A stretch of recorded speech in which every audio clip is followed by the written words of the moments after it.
I don't know what we can talk about in this nation without talking about white superiority, honestly. Who defines the meaning of God also defines the relationship between economy and God. African Americans spent $1.3 trillion last year, making us the 16th wealthiest nation in the world. Why have we not turned those riches into wealth to develop our community?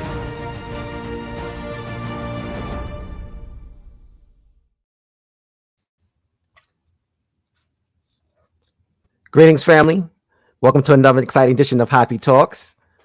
I'm your host tonight, along with Lady Felicia Hoppy, Taki Grant, and we have an exciting, informative, hate to call these shows, but sessions, learning lessons with none other than Mfundishi Jhutyms, talking about the dance of the gods. Such an amazing, amazing topic, and we'll get into that in a second. We got some little housekeeping things we got to kind of go over before we kind of get into the show itself. But one of the things is we just came back from Kemet, had a great, lovely time there. Been back for almost a month. For all those that missed it, you missed it. Hopefully soon you'll get a chance to have this experience with us. Such an amazing, that's the word I've been using, amazing experience. People have been asking me, how was Egypt? How was Egypt? Amazing. That's the only thing I can say, amazing. And sometimes it's hard for us to appreciate the moment because we're in it. But for me, almost 3 decades in doing it, it's more so about the experiencing the experiences of other people. And it's amazing. You see the looks on people's faces and things like that. So I'm just so happy to be a part of that experience and being able to share those with other people. So family, hey, if you're interested in all those things and traveling, we said this a million times. For those people who are new to the platform, please sign up, go to hoppyfilm.com and sign up for the newsletter. That is the best way to stay in touch. The Hoppy newsletter, all things Hoppy and all things Black World come out through that newsletter.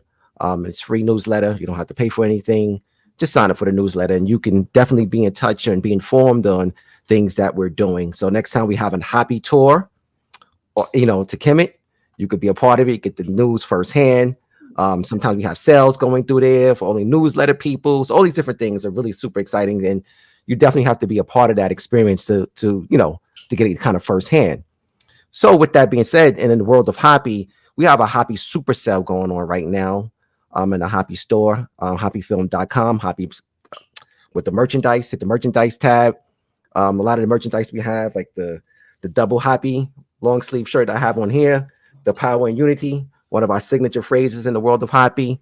Everything is on sale, everything's marked out. Go ahead, Felicia, you want to say something? No, I'm just showing us a beautiful blue hoodie. Let me tell you, I mean, we're going to talk about it more. And if you guys have been following us on social media, you'll see this blue hoodie. This is iconic. Okay, because a lot of people had the hoodie on. A lot of people was repping their Hoppy gear on the trip. Yes. But I tell you, this blue looks good on everybody. We got every shade up in this hoodie, and this is a good price. Now we don't have all the sizes, so I'm gonna tell you right now, if you want it, you're gonna have to get on there right now and purchase it. But this is nice. It's nice. Yes, definitely. People were on the this experience, the pilgrimage that we went, because that word trip just kind of throws the entire feeling and experience off. The pilgrimage, our most recent pilgrimage we went on, people definitely had it representing the love, and the love was there. It was so beautiful. We're going to talk about that later on in the show as well. So the Hoppy Super Cell, the newsletter. Also, if you want to support, please subscribe to us on Facebook, YouTube, Twitter, and Instagram. Definitely show your love and subscribe to us on all platforms. And with that being said, we have a push for 40K on YouTube. We're about 1,500 short of that. I know we can get there in probably a month or so. If you haven't subscribed already, please take this opportunity to do so. And we also have great, exciting news in the world of Hoppy. The Hoppy film itself is now on Amazon. I know some of you people already have the film, probably have the DVD or the digital copy via Vimeo, but please tell a friend to tell a friend. They can rent it or buy it on Amazon. And we definitely want to get the word out there, just like with social media and the algorithms there on Amazon is very important. So if you already have it, please just go ahead and just watch it. You can let it play, get it on Amazon, rent it, buy it, or definitely tell your friends and tell a friend to tell a friend. So super important. So now, if you got anything you want to add to that, Yeah, no, listen, I don't know if you gave this enough shine, Taki Grant. Yo, this is huge. Like, we've been in this game with Hoppy for a minute. We've been everywhere with Hoppy. Like, it's cool to be on Amazon. Like, it's Right. really, yeah, Yeah, now just type in Hoppy while you buying your toothpaste and you can watch it. Like, yo, like, that's what's up. yeah. So damn, like almost 4 years since the film was released. I think it was July 2020. And we're And just getting started, family. We're just getting started, for real, for real. yes, and the interesting thing is, even going back to that time, in the heart of the pandemic, actually the start of the pandemic, and everything was so different then, and just what we were doing in terms of just all the online screenings we were having and the virtual screenings, and just to kind of go from where we are now, where we were then to where we are now, is an amazing story. And Felicia's correct. So definitely, this is a monumental moment in the world of Hoppy. So definitely, please take this opportunity. And like I said, tell a friend and tell a friend. I know most of you probably already have it, probably seen it a million times, but definitely go check it out on Amazon. And the thing about it is, like, it's good to watch it actually a million times, because we watch it and we were intimately involved in this. But as soon as I came back from Egypt, this was actually, I just kept watching this because I was like, man, this, because it keeps giving you something that you didn't hear the first time. Yes. Like the first 100 times we listened to it. Yes. And we think of Hoppy, we think of this economic thing. And one of the things, the cornerstones of the economics, I call them the little gold Hoppy nuggets. There's so many little golden nuggets in the film that you will miss. And it's something that has to be watched several times, and several times. And when you think about it, it's also a reference and a resource guide for you as well. So definitely it has to be looked at as such. It's not just a regular, film or documentary. The film itself is a movement, which is the foundation for the Hoppy movement. So for those people who are not aware, I know the platform says Hoppy Film, but just because you're watching this right now, you have not seen the film. The film is something totally different. It's 2 hours, 11 minutes long. And if you haven't seen it, trust me, you'll enjoy. So Dance of the Gods. We were coming back from Kemet, and have the opportunity to see some of the amazing footage, pictures and videos from the people who were on the brothers and sisters that were on the trip, or on the pilgrimage with us. And there's one video which we're about to show momentarily, was posted by Brother Jamaar Milton. And soon as I saw it, it resonated with me in a way to want to title the show appropriately, or title the show in something that can really, really, really kind of set the stage for where we are and where we want to go. So we're going to play this video, and I want people to kind of see it and really pay attention to it. And from there, we're going to kind of bring in the brother, Baba Mfundishi Jhutyms, and we'll just start from there.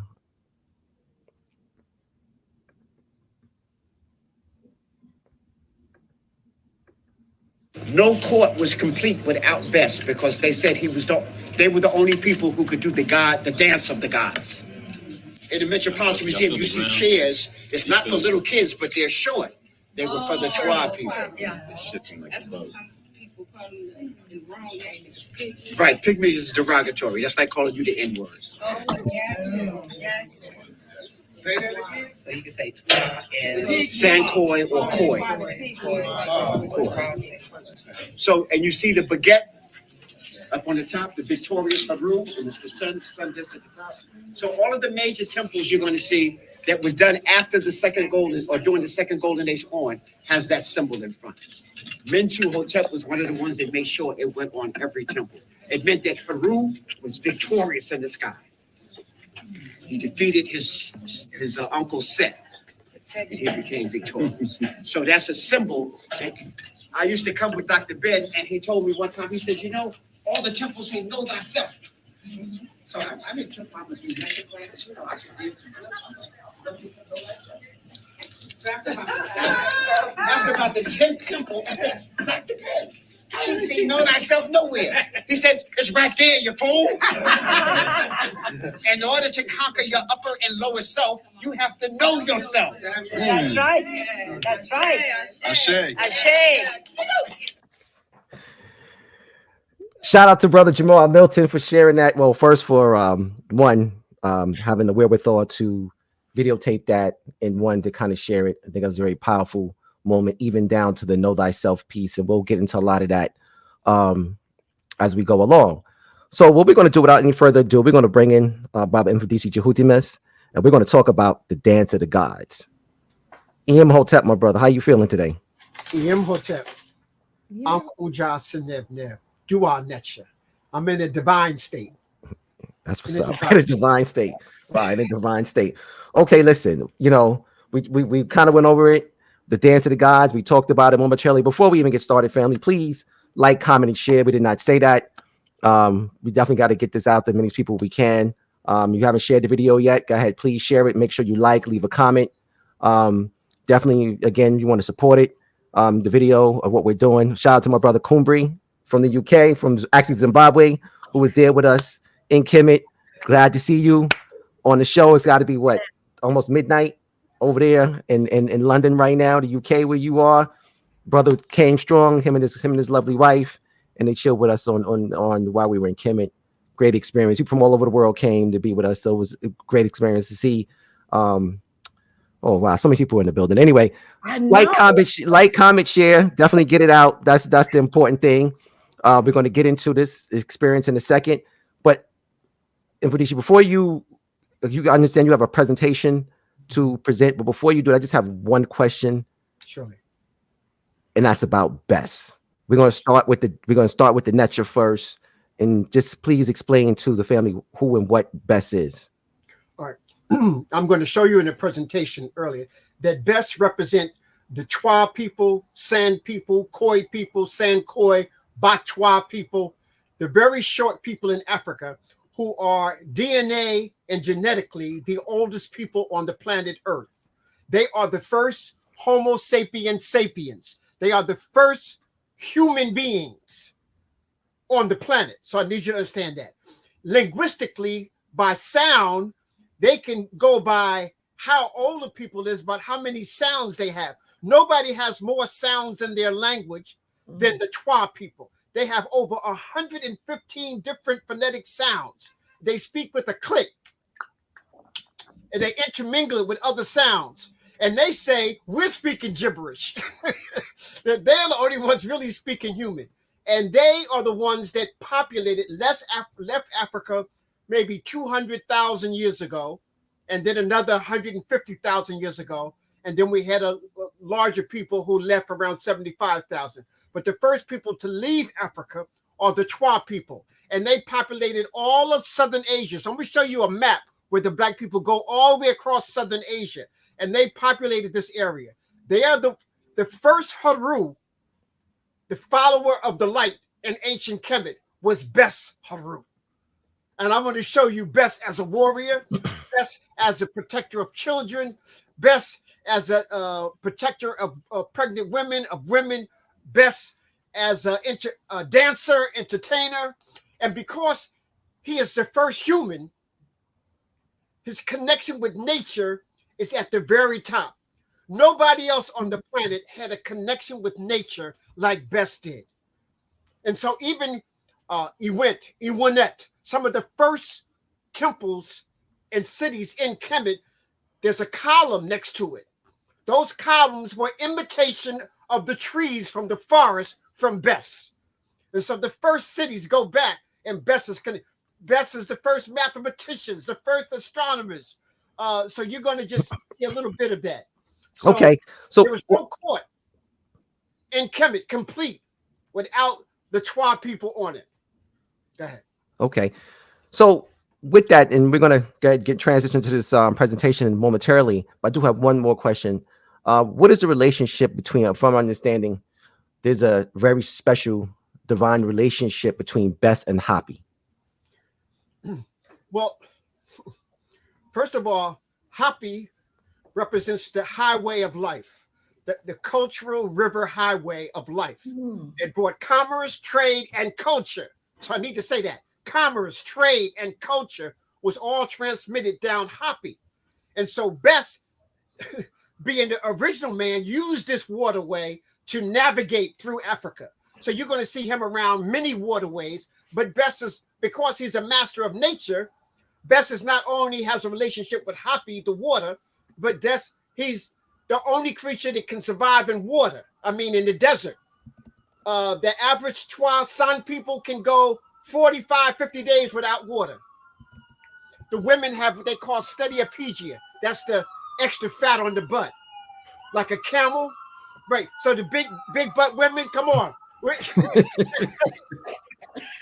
So they're also connected with these Twa people. Okay. So, so that they can go the longest without water. Plus, in the desert, they have these little pitchfork things, and they can find out where the roots are, and they can find water in the desert. They're some of the only people that we know that can do that.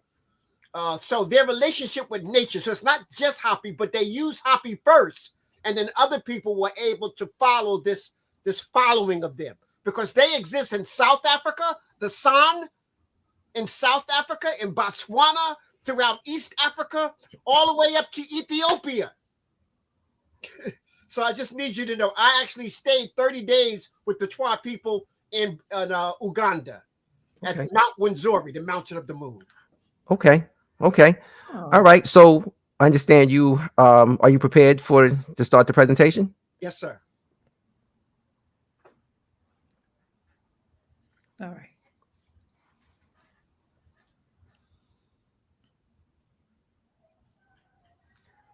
All right, family. While Mfundishi Jhutyms is getting ready to what you do doing? that, just want to go ahead and say a couple other things. Please like, comment, and share. Again, if you haven't, make sure you get it out. Tell your friends and your family members to come join us here on Hoppy Talks. Again, if you want to show your love, you can always do the Cash App or the PayPal, but you can do the Cash App, happyfilm.com. $ Happyfilm, excuse me, not happyfilm.com, $ Happyfilm. You ready? Yeah, I'm just trying to get the pictures to move. I see it up, but okay. Well, I'm gonna just start right there. First of all, you'll see a map. If I can, I got the screen up, but I can't seem to move it. Let's see. It's like locked. It's just there, like a picture. Oh. No, can't be.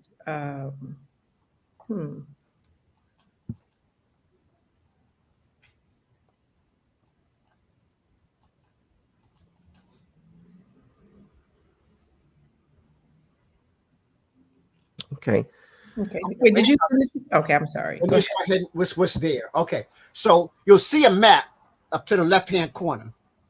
And this map shows you, it's upside down, but I still can show you the rendition of the color variations. So if you see the very dark areas, this is where the equator is running across here. So the darkest people in the world exist in this area, whether you go along the whole horizon, horizontal here. So we can go all the way across. So now you see where the Twa people left Africa here, and then travel all along southern Asia, and then they moved down into Madagascar. Excuse me, not Madagascar, to Australia and Papua New Guinea and all the islands, and even as far as Hawaii, all along here. And so you get a chance to see.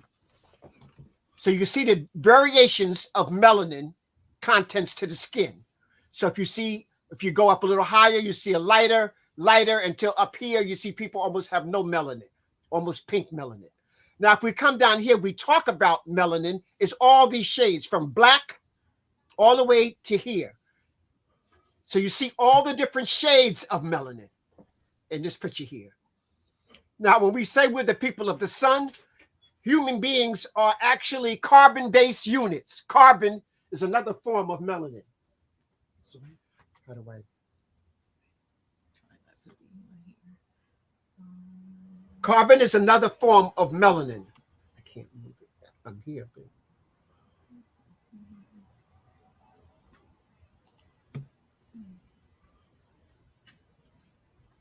Why is it not picking up? We may have to close it and come back in, Mfundishi Jhutyms. Yeah, because I don't see where I can pull it up. So Yeah. let's do stop screen just for a second. Stop screen. Then do presentation.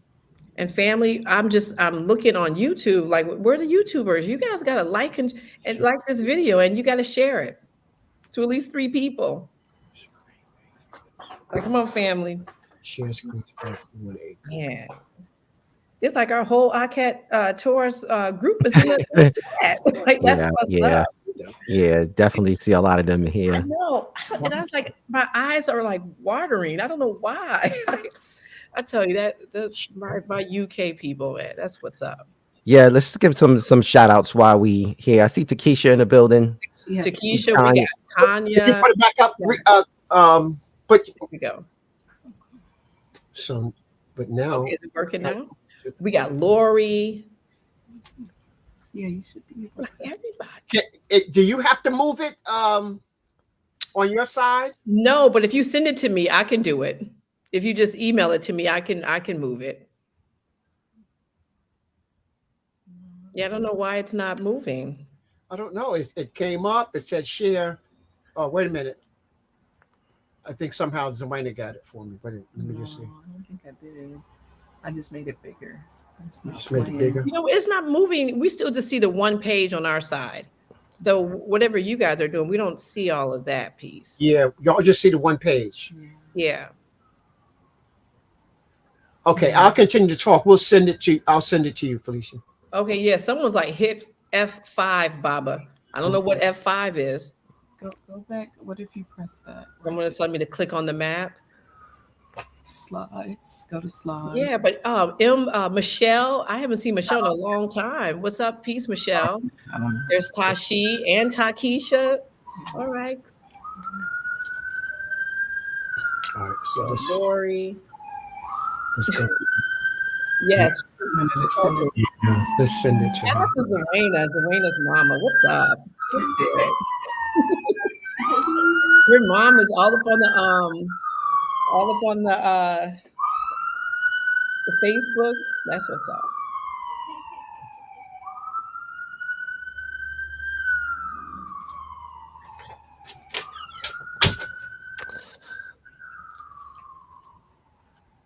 Oh, we got King Simon in the house. Okay. Shout out to the brother King Simon. So he's gonna have Professor Smalls come on his show in a few days. Definitely going to be, I think, about African sacred sciences. That's the title of that. Definitely want to go check that out. Yeah, he was on earlier today as well. Okay. Yeah. Oh, we got Talita. Talita, all right. We got Talita up in the house.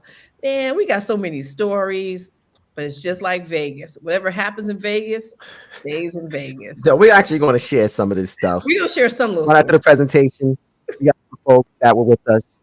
Doriel. We got people that's going to come on and share the experience. It was such a remarkable experience. Discover the origins of economics in Egypt with Hoppy. Powerful. Also was the Hoppy tour. So you had this economic thing in the Hoppy tour and the best of both worlds, which was an amazing experience. Something we has been planning to do for several years.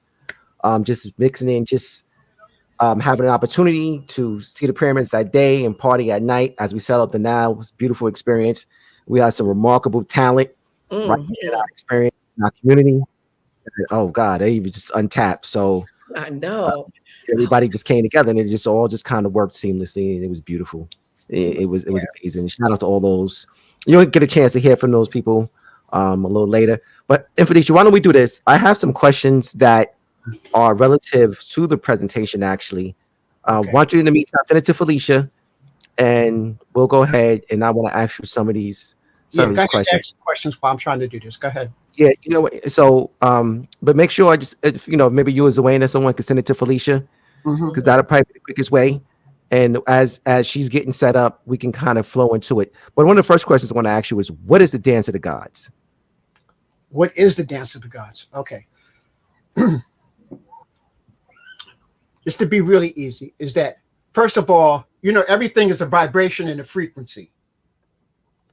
The ancient Twa people, through vibrations, they play something called like a didgeridoo, which is this vibration that like shakes your soul. They play the drums, they play flute, they play harp, they play all these different musics. In fact, when you're looking at ancient Kemet, you'll see all the different instruments that they have. And their dance is that their feet is in the soil and they're vibrating to this harmony. That's a harmony, there's a frequency that taps you into your inner consciousness. In fact, when a lot of the people do the dance, they can go into trance without taking any other chemical or any other drug into their body. And so the idea is that they are vibrating with the harmonic frequency of the planet Earth. And being the original people, they have this gift that they seem to be the only ones, and just like they're speaking, when they can speak with the click, almost nobody else can do this. So they can tap into the frequency of the planet. So they're actually vibrating to the planet Earth. And this allows them to tap in to our inner levels of consciousness. And these inner levels of consciousness is where discoveries are made. People heard me say that anytime you have a connection, unconditional love, gratitude with anything in the mineral domain, plant domain, animal domain, or human domain, that secrets are exchanged. So when you have this unconditional love, and nobody loves the planet and is more in tune than the Twa, San, Khoi, Botswana people. And so they're able to vibrate this dance that sends this message into your higher consciousness. And through that, it allows you to communicate with other animals, communicate with other plants, communicate with other minerals, communicate with other spirits. So this is truly a dance of the gods. This really is the dance of the gods. Truly the dance of the gods. And in ancient Kemet, the area that they come from, they called it Ta Netcher, the land of the gods, the land of divinity. So at every level, like everybody knew exactly what kind of energy they were tapped into. Okay. So you mentioned a minute ago about the Twa people. For those who are maybe not aware, could you please elaborate on who the Twa people are? The Twa people are the short people that's in Africa. They're not in one location. Central Africa is probably their meeting place.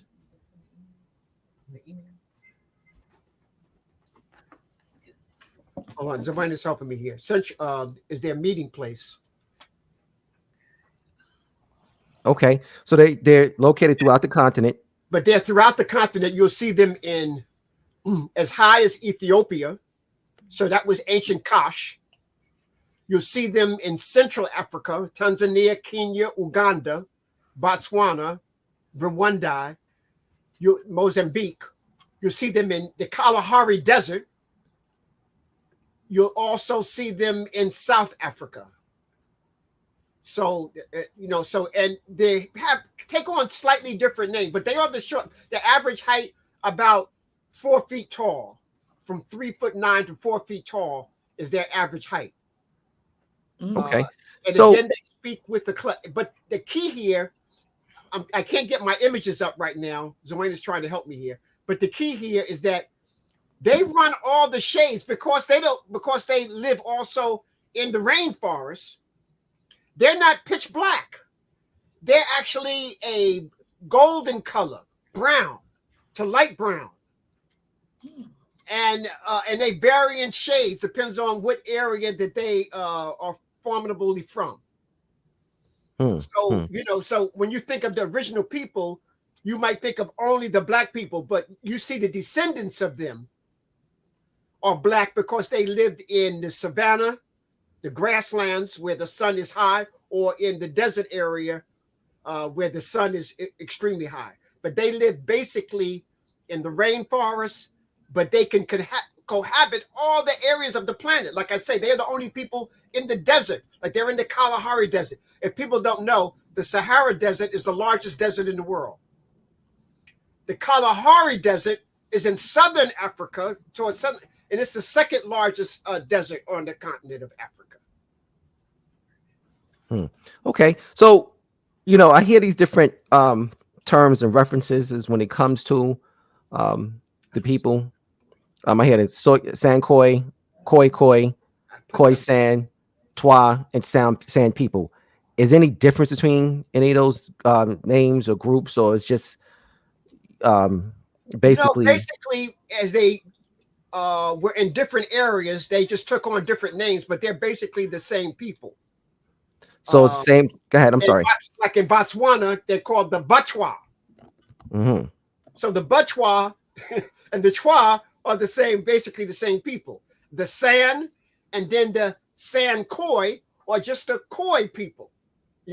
So they all are, take on this particular name. Okay, because that was something that I'm thinking about, because I just hear different terminologies or references, the San Khoi, San people. Yeah, it's just like Bantu, they're the core of the Bantu people. And Bantu just means original. And even the Medu Neter is a Bantu language. So speaking of languages, you spoke about the click. Yes. And I also want to use this opportunity to segue. I understand you have a Medu Neter class coming up, but the click language, is there any correlation to the click language in Medu Neter?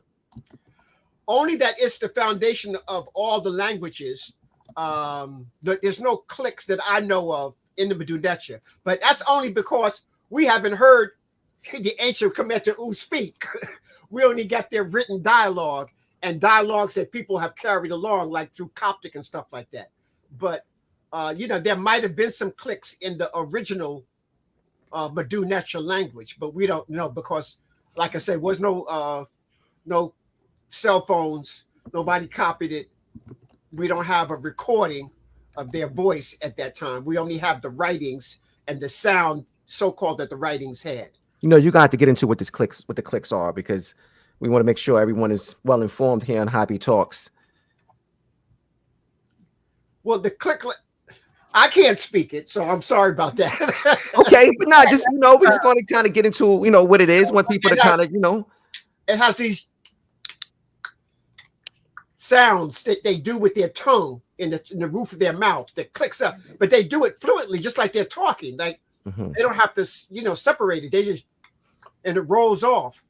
But like I say, they are the original people, and they got more sounds in their language than anybody. Would you say this is one of the oldest forms of communication, oral communication? Oral communication? In terms of communicating human to human, would you say this is one of the oldest forms? Yes. They were speaking before most ethnic groups even appeared on the planet. So you have to understand, when you understand science, you understand that outside of Homo sapiens, you have Homo erectus. Homo erectus can be like Neanderthal and Denisovan. I don't even know if they had a language. They had some grunts and some sounds like gorillas and apes and things of that nature. So side language, is probably more powerful than anything else. Okay, so on being that we're talking about language, understand that we have a Medu Neter class coming up. You want to elaborate on that? Yes. Starting April 14th, that's next month, starting April 14th, we start all our classes in Medu Neter. They go to Mfundishi Jhutyms.net. And all of our classes, we have a beginner class. If you don't have no knowledge of ancient Kemet, ancient Egypt, or even our history, we have a beginner class for you. Sister Agnes teaches that, a beginner class. And there's a beginner 1 and a beginner 2. And that's what's coming up here now. There's a beginner 1 and beginner 2. Then I have what they call a master class. And see here, you see beginner 1, 2, and then I have a master class for people who just starting out. I mean, I take that back. The master class is like, you've been studying Kemet for 5 years. You're a closet chematologist. You know the Neteru, but you can't speak the Medu Neter. you know, but you like down, you be rocking the, you know, the Netcheru, but you can't read this stuff in the background there. So now I advise them to take my master class 1, because then they don't get bored with, you know, okay, this is an A, you know, like this is a B, you know. I get into the history and culture. So you can see here, you see Anknes teaches the beginner 1 and 2. And then listen, you know, excuse me, Baba, and it's okay if you got to do a little one, maybe once or twice or even 3 times. Okay, all right. But do Nature is huge. This ain't just like one little class and you got it. Right. So Yes, anyhow, right. yeah, so that's what we broke it up. So I broke up the beginner class into 1 and 2, because, you know, people would take the class and they were all excited about it, but they still couldn't speak no Badunecha. So we broke it down, and now we see a big improvement here. So we got a Badunecha 1 and 2. They're both beginner classes. Then there's an intermediate class. I have a master 1, a master 2, and now I'm doing a master 3 class. So people have taken master 2. Now we get into the science. So people, when I taught the class on Menchu Hotep and the Spirit of the Magi, and we start dropping what people were doing in initiation, people would say, well, I want to know that. I want to know that, you know. I said, okay, well, you're going to have to take master class 3, because now I got to make sure you at least an intermediate student in the Badunecha. You can read a little, you don't have to say Mfundishi said. You can actually read some Badunecha on your own. And so now you take master class 2 and 3. So we got all those classes start the middle of April. Okay. And I understand these classes segue into a pilgrimage to Kemet as well, that you are. In June, I'm taking a pilgrimage to Kemet, June 6th through the 20th. And those people naturally who are taking the class will have a little extra perk in there. But some of the things that we're going to be taking to them on that trip in June, they're going to go to Nata Playa. So after we leave Abu Simbel, we're actually only a half an hour ride or so from Nata Playa. We go out to Nata Playa in Sudan. We also take them to Beni Hassan, so they can actually see the warrior writings on the wall. We actually taking them to the oasis, the Fayon Oasis, where the temple, there's temples there in the oasis, ancient, going back to the first Kemetic dynasties and second dynasties. So we're showing all of that on this particular trip, plus all the other temples, the temple of Kumombo, Dendra, all of that. So, and we take people to the Valley of the Queens, and they can see Nefertari, the most dynamic, one of the most, not the largest, but one of the most dynamic, well-preserved tombs in all of the Valley of Kings, Queens, and Nobles. So, okay. So, all right. So, wait 1 second. So Mfundishi, I'm just gonna take you off screen for a moment so that Queen Zuena can get you hooked up, and I'm gonna bring you back in as soon as she. Okay. Yeah. Okay. All right. Well, All right. well, you know what? Let's keep. We'll come back another time, because we covered a lot of that stuff. We'll have a part 2 of this, and we can do that presentation kind of from the beginning to the end, and we could kind of take some time with it and we'll kind of run through it. Is that okay with you, Bob and Mfundishi? That'll be all right. All right. So this way we can kind of keep talking about, because I wanted to kind of emphasize where we are right now in terms of the Badunecha class, and also the upcoming pilgrimage. And one of the things I wanted to say is just give a personal endorsement of it. I've taken the Badunecha class and for Bob and Mfundishi several times, and it's an amazing experience. For those who haven't done it, for me, it shaped my foundation in terms of understanding ancient Kemet. You understand the culture and the people through the language more so than anything. So I strongly advise people, and this is a personal testimony of the experience of the class. We first did it. We did it in Dr. J's house. Shucks, almost like 21 years ago. Yes, sir. It goes back pretty far. Yeah. It's really far, and it was a small group of us, and it was I actually started teaching the Badunecha around 1980, around 85, because I started maybe 84. I started in 81 with Dr. Sister Dr. Raketti Aman. So I was also part of the Kemetic Institute in Chicago.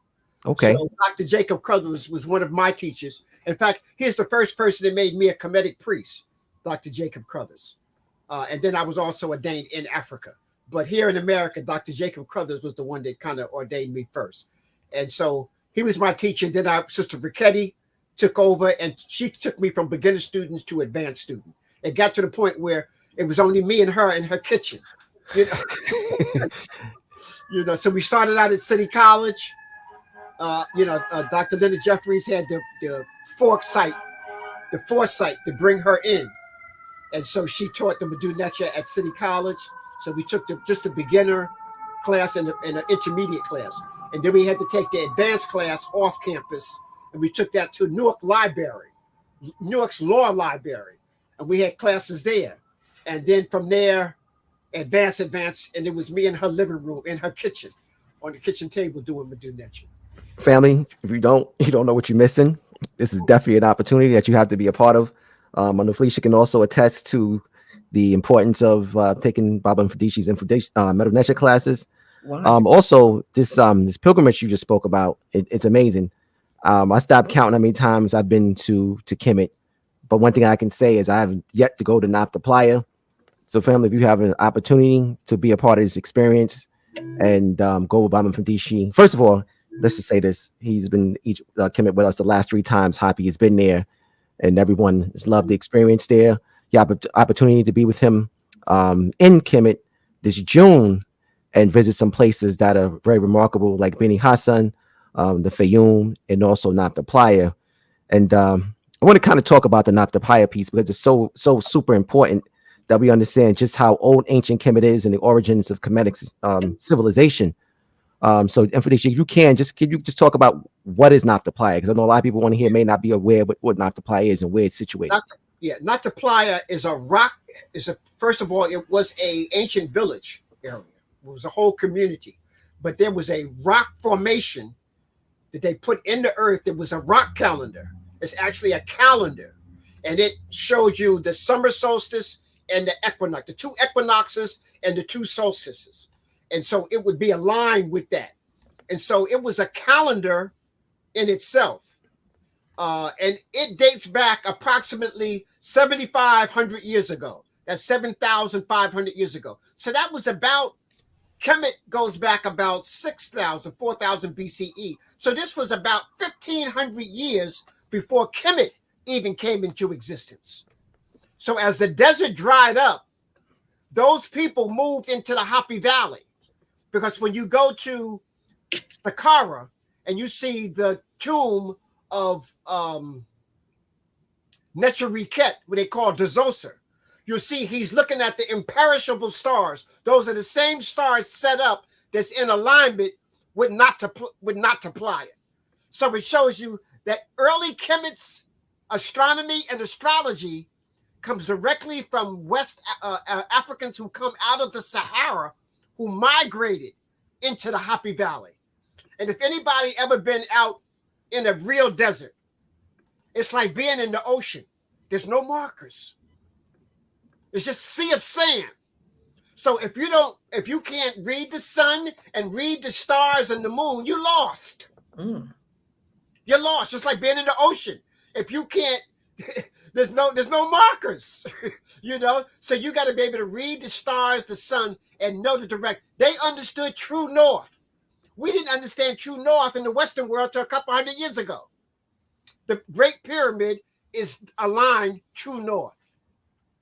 But now this really gets you. If you go to Mexico, the Pyramid of the Sun in Mexico has the exact same base as the pyramid in ancient of the Great Pyramid, and is aligned true north. And you think that could be a coincidence? No, it's like the same architects. So I always tell people in ancient Kemet, it was mastered. You can see from the mounds to the bent pyramids, to the step pyramids, to the bent pyramids, to the true pyramid. So we see all the levels of pyramid building. When you look around the world and you see pyramids, like the ones in Mexico, Central America, and places like, they're perfect already. We already had it's like you creating a show. And you practice the show till you got it down pat. You have opening night, Everybody's excited. And now after that, you take the show on the road. Well, that's what they did in ancient Kemet. It's the same builders in Mexico and Peru that's in ancient Kemet, that's in Angkor Wat, that's in Cambodia. It's the same engineers in India. And let me just throw this out. India, the ancient name of India was called Western Ethiopia. I don't know if anybody ever even knew that. Western Ethiopia was a name before we had the name India. Okay, and we know that the people from Eastern Africa that we call the oh, it's going to come to me in a second. Okay. Kush, that we call the Kushites. Actually, the second wave of Africans to leave the continent are the ancient Kushites. So the Twa are the first people. Even if you go to the Philippines, the short people who are the original people, they call Negritas. In Japan, the original people, this is on my PowerPoint too. I'm sorry I couldn't get it up. In Japan, the original people are Twa people that came there. In fact, even in Nigeria, there was a Nigerian who got a scholarship to go to university in Japan. And he got there, and then, you know, the students say, oh, we're glad to meet you. What's your name? He said, Edsu. They said, Edsu? That's the name of our village. He says, and then they start speaking. He said, wait a minute. That's what we call that. We call the sun and the moon the same thing. That these Japanese people's language that they speak today is the same language that Nigerians speak, who migrated from ancient Kemet into what we call Nigeria today. So again, we see this whole Twa, we see the African connection going all across Southern Asia. Oh, that's dope. Wow. So, you know, before we, so where can people go to register for the experience? They go to mfundishijhutyms.net. Yeah. I think I put it, it's been in the chat. Yes. The website. All right, family. So we got two amazing things coming up soon. We got this powerful meta nature class taught by the master teacher Mfundishi Jhutyms. Also have a fantastic, fabulous experience. Like I said, you know, I stopped. People ask me all the time, how many times you've been to Egypt? I stopped counting many years ago. I've yet to go to Nabta Playa. This is an experience and a half for people. Please take this opportunity to go. In terms of Beni Hassan, so far I've been there only one time.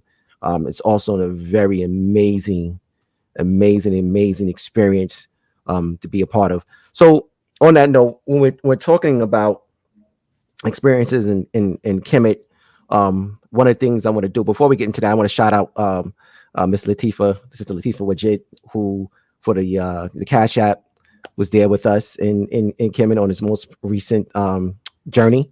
Also the brother T Wells for their Cash App love. Definitely shout out. Many thanks to them. So we were just there. As we said earlier, we came back about a month ago. And one of the places we had an opportunity to visit was the tomb of Harkuf that's situated in Aswan on the hill of the tombs of the nobles. And the significance there in the alignment with this particular topic, the dance of the gods, Harkuf on his many journeys to the king, or just throughout the corridor or the Central African region, brought back with him one of the Sankoi, Khoikhoi people, Twa people. He was commissioned to go to Central Africa and bring back Twa people because there was nobody on the court that represented the Twa at that time. And this is the first golden age. So just show you that connection here. Okay, so, you know, we want to kind of just show some of the stuff, images from the tomb of Harkuf, because it's such a remarkable thing. And we think in terms of Hoppy. I like to always call Harkuf the architect of Hoppy in terms of where we are and understanding the economics, politics, and culture of the pyramid analysis. So poignantly titled by Dr. Lennon Jeffries. When we're speaking of our understanding of just analyzing civilizations, and Harkuf would be a prime example of someone we would really want to follow in his footsteps. This man was he was the governor of Elephantine or Aswan during the what's called the First Golden Age. He served under the rule of Pepi the Second. Actually, you can see Pepi's name in the shin there. Shin there, right? Right, or most commonly known as a cartouche, that little oval circle. That is actually the name of the Nusubeti, or the king during that time, who was Pepi II, who was the last ruler of Egypt's first golden age before the first intermediate period. Now, this is so interesting because, like we said, this man was politically connected. He was involved in politics because he was a governor, and he was also heavily into the economics of the Nile because he had many different trade expeditions to what's called Yam or Kerma, or just other parts of the interior of the continent. And one of the and during one of his expeditions, he was I guess privy to have the opportunity to come back, and one of the Twa people accompanied him back, and it was such a remarkable thing. And it's actually written by Pepi in terms of how he wanted to be in company with one of the individuals from that region, and it brought it back to the court in what you would now know as Cairo, which was the capital. So it's so interesting when we see this, and we know this person obviously was culturally inclined as well. So you got someone who had all three, or would like to say in the pyramid analysis, economics, politics, and culture. Such a remarkable things. We have so many other images from this experience, just going up on the mountain in Aswan, on the tombs of the nobles, and going into the tomb and being a part of it. I always say Harkuf sets the stage for Hoppy, because his whole storyline really helped us really kind of build the foundation for what we're doing. So this is kind of, if you can take a look and shout out all those people who made it up that treacherous hill. And it was, you said treacherous. Yeah, it was it takes a while to get up there, but it's so rewarding once we get to the top. Then we get a view of the Hoppy Atiru, the Nile River, from there, and it's such a beautiful experience. And just is getting into the tomb and seeing Harkuf, like I say, the archetype of Hoppy, just being there. That's such a beautiful, breathtaking view. And I love it every time we go. We want to make a pilgrimage to Harkuf and show our respect to this what I like to call the Hoppy resident ancestor, because he's been with us throughout the entire journey, even before we really developed the film. It was Harkuf's story for me that really kind of pulled me in terms of building the relationships. And and this is one of those Hoppy golden nuggets we spoke about earlier. Asar Imhotep says in the film, economics starts between a relationship between people. And that's such a powerful statement. And it's a statement that's not, I think it's kind of just went kind of fast over people's heads, but not really understanding just how powerful that statement is. And Harkuf was so pivotal because he was formulating relationships between not only the rulership in ancient Kemet, but also the rulership of other kingdoms throughout the continent. Such a powerful experience. Bob Mfundishi, you have anything you want to kind of add on to this? No, it's just that one thing that is that Pepi understood, in order to build a strong relationship, you're talking about relationships and economics, that he needed the Twa people there to help represent that ancestral connection. And so it's clear that the ancient Kemet understood that their ancestors were from the south, and that the Twa were their immediate ancestors. Like we're arguing, they got white Egyptians in today's movies and stuff like that. No, they don't have nothing to do with the Twa people, or the interior of Africa. But Kemet showed all the time. I had some pictures too that I would show, where the Kemet looked at themselves just like they depicted themselves the same way they depicted Africans in the interior of Africa. That's this connection. That's powerful because when we think of in terms of the the history of ancient Kemet, one of the things when speaking of Harkuf that stuck out for me that was so interesting was just when he speaks of his journeys to the kingdom of Yam, or what they call Kerma, which would be in Kash or the Sudan today, and taking the river down and the short way, but coming back with all the goods, trading, it would be like, I'm afraid to take the river because people be robbing him and killing him essentially. I mean, in the kingdom of Yam, giving him an escort. a military escort that would escort him back to ancient Kemet with the goods. And it shows, again, it's something we said in the film. For those people who haven't seen it, go to Amazon and check out Hoppy. The importance of that piece right there, that moment in history when we speak of, you know, the relationship between these two kingdoms, you know, in terms they depended on each other for economic goods, and as well they had a friendly relationship. That's very different than what Egyptology teaches us, the relationship between Kemet and Nubia. And that is the foundation, you know, of Hoppy in terms of understanding the relationship between the two kingdoms. And that's where we kind of started. So I just really kind of wanted to, and the guardians that protected him as they move on land were the Magi people. Yes. And the Magi were masters of the desert.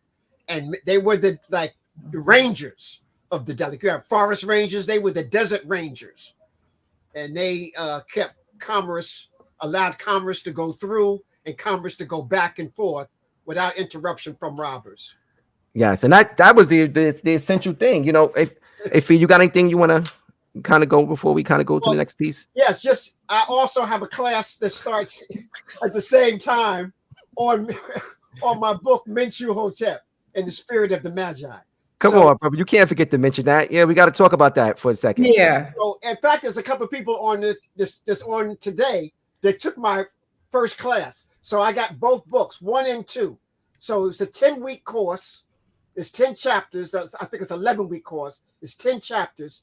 And I take you through, we go through the geography. Our new maps are finally out. So our new maps was the most dynamic map of all of Kemet.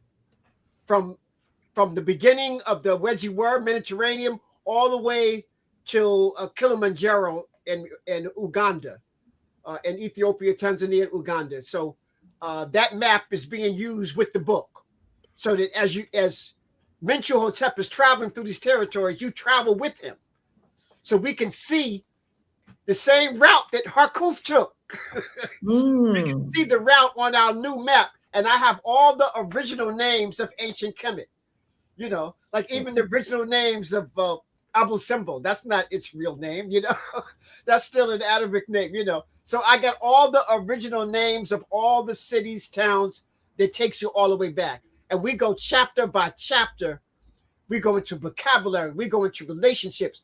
We break down what a vizier is. We break down the different titles, the viceroy of Kush. What is that, you know? So we continue. Modern day cabinets is based upon the cabinet that the Nasut Biti had in ancient Kemet. In fact, a president, when he's elected, the first thing he has to do is set his cabinet up. That was like an ancient Kosh. When the Nasut Biti took over, he appointed all of the high priests of each of the temples, because you have to have everybody in your court so that Ma'at can be implemented.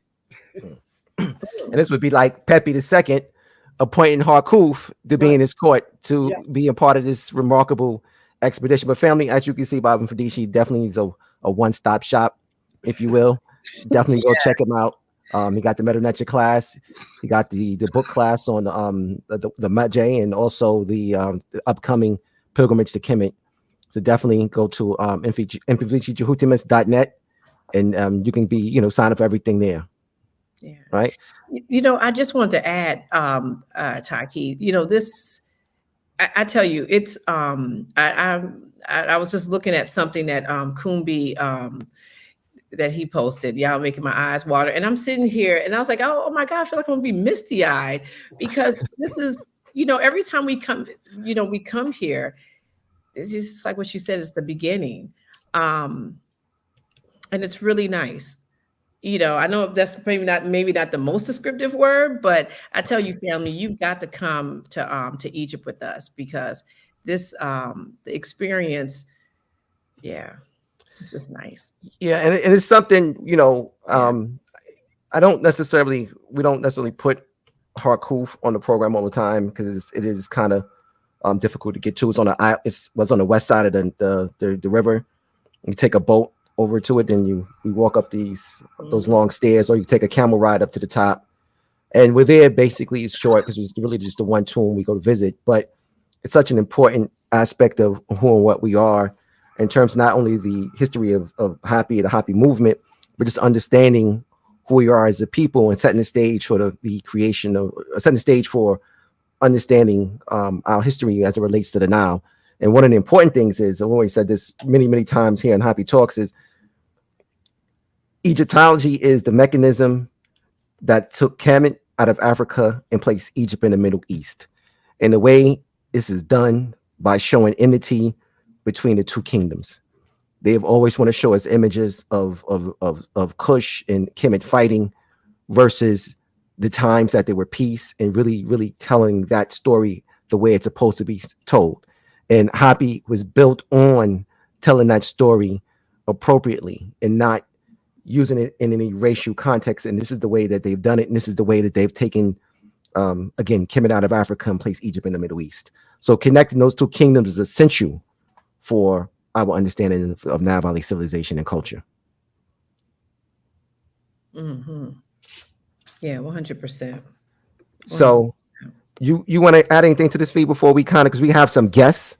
They've been waiting patiently backstage, and people who've been with us on this most recent journey. We want to kind of bring them in and talk about the best of both worlds experience, and just get their take on it. It was such a lovely experience, and it was amazing.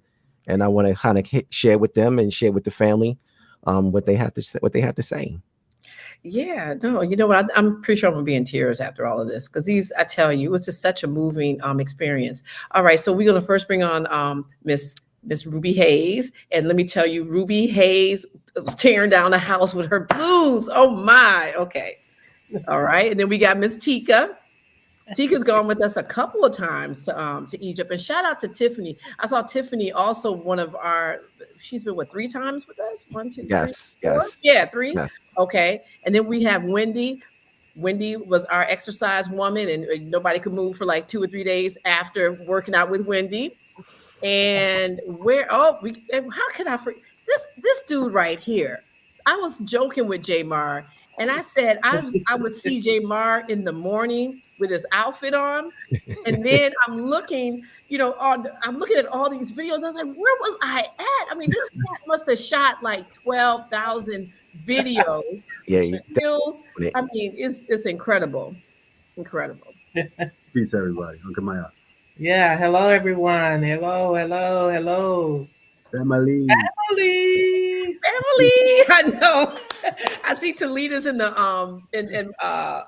Mustafa. They're all like family. See, that's like a little thing, family, that you guys, when you come with us, you'll see our guide. That's how she greets us when we when we were there.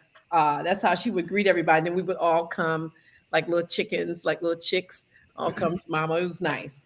Very nice. Very nice. Yeah. So, it was such an amazing experience, and we wanted to bring some of these folks on to kind of give their own personal experiences to the family and really kind of understand. There's a lot of people also in the chat. Shout out to everyone for being a part of this this experience. And obviously, we had one of our great elders with us along the way, Baba Mfundishi Jhutyms, and he did a remarkable job in explanations and the temples and the tombs, and we were grateful to have that experience. We're also grateful, like I said, just to have the energy of the people, and it's always love. And it was a very trying experience physically. It was a lot of early mornings, a lot of late nights, and the Hoppy experience of just doing it in arcade tours. My thing is always give the people their money's worth. Let them see as much as they can see for as little as time as they have. We're trying to essentially do 3,000 years in 8 days, and it's impossible. But we're going to make sure that in that time you walk away like, okay, I pretty much seen most of them in the major sites, and and you go back home, feeling like you really, really, literally got your money's worth. So if you come with us, just do know that you're going to get your money's worth, and we're going to work you, and it's going to be an experience. But when you get home, get a chance to relax, you'll be like, wow, you'll be blown away. You can sleep. Yeah, you can sleep on the plane ride going back. Because as soon as you sit down, you just like sit down. You got to get back up. But it's nice. It's a happy nice. Okay, so who we gonna start with? What you guys got to say, Miss Wendy, Miss Tika, Miss Ruby, Jamar? What, should we flip a coin or what? So let's do it this way. So I'll start here. So I just want to say this, family, the best of both worlds. We spoke about that earlier, and the people here essentially on this call were a part of that. But Mfundishi really giving us the historical context, the cultural context, and we had the lovely Miss Ruby Hayes. As Felicia said, I didn't know she could sing like that. It was amazing, to the point where I was like, you got to do another song. I was like, please. She's like, you only told me 3 songs. I was like, shit, I didn't know it was like going to be like this. But yeah, so that was a thing. And Jamaar, he was with us at the Happy Day of Black Excellence. We knew what that was going to be like, but it was just like, it was so amazing just to do this experience there. I didn't know idea it was going to come. It was going to be like that. And shout out to Jamed, who was the DJ. He's supposed to be with us tonight, but he couldn't make it. We brought him from the States. My brother Hassan Williams introduced him, and it just worked out so well. We was working through the technical difficulties. We got it all together, and we were able to do it on the ship, and it was fantastic. And again, we'll start with you, Miss Hayes, because I believe you were the first one up, and you opened up the show, and you did 3 or 4 songs. They were fantastic and dynamic, and also you have a lot of accolades as well in terms of I believe some acting, some Broadway, and some other things. Could you talk about those things as well, please? Sure, absolutely. Now that I'm used to self-promotion now, you all got me going. I just want to say I've been telling everyone about this tour, about this family, about the love and the camaraderie of the group, because this was my second time to Egypt. I went in 2019, but with another travel agency, and this was a totally different experience. So I just came back so full and been telling everyone that you have to go. You have to go. And you got to go with this group. So I just want to say that as a little background. And so I just I went 8 days before the big group came. So I had my own little personal things that I wanted to see and do. And then joining the group was just icing on the cake. So I feel like I had 3 trips in one. I had the solo tour, and then I joined the group. And then there was the performance, which I've been performing since I was 14 years old, but not on a ship on the Nile River. So and then the audience was so gracious and so receptive. And I did one song and they were on their feet. No, and let me tell you. No, that Dave Murphy. Shout out to David Murphy. David Murphy, I felt like I was looking at like the Isaac Brothers or like the Teddy Pendergrass. The way he was, like when you sung one song, he got up and was like this, and I was like, "Yes, David." I mean, it was incredible. We can't show the video because of copyright, infringements on YouTube. But when he was getting in and the Ruby just doing this, I'm sorry, Ruby, go ahead. Go ahead. Oh my God. Yeah. So it's for an artist, it's everything for to see the audience get receiving what you're giving.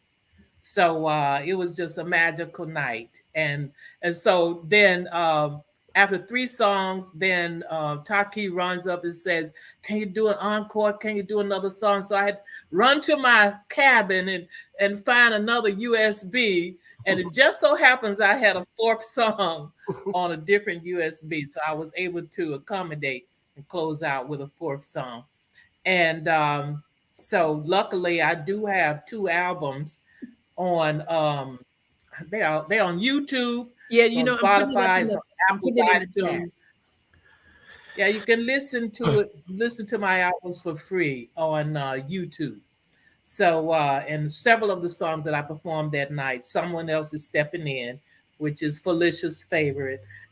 And Every Day I Have the Blues, those 2 songs. If you wasn't able to come to the performance, 2 of the songs I did that night on the ship are on my albums, on my Ruby's Blues album. And so the link is in the chat. You guys can just click on to the link. It's long and it looks crazy, but that's the link. Just click on and you can hear her. So also with that, Ms. Hayes, also sung "Happy Birthday" at the Happy Dinner Gala a cappella and did a great Oh yeah. job there as well, and it was amazing. And for the people who had their happy Aquarius birthdays during that moment, we celebrated them, and it was such a great experience. And Miss Hayes led the way with the happy birthday. It was such a beautiful experience. And brother Jamar, Well, I definitely. want to add, you asked me about the acting, and I'm sorry. Go ahead. I apologize. that's no problem. There is a film that just started airing on Tyler Perry's BET Plus.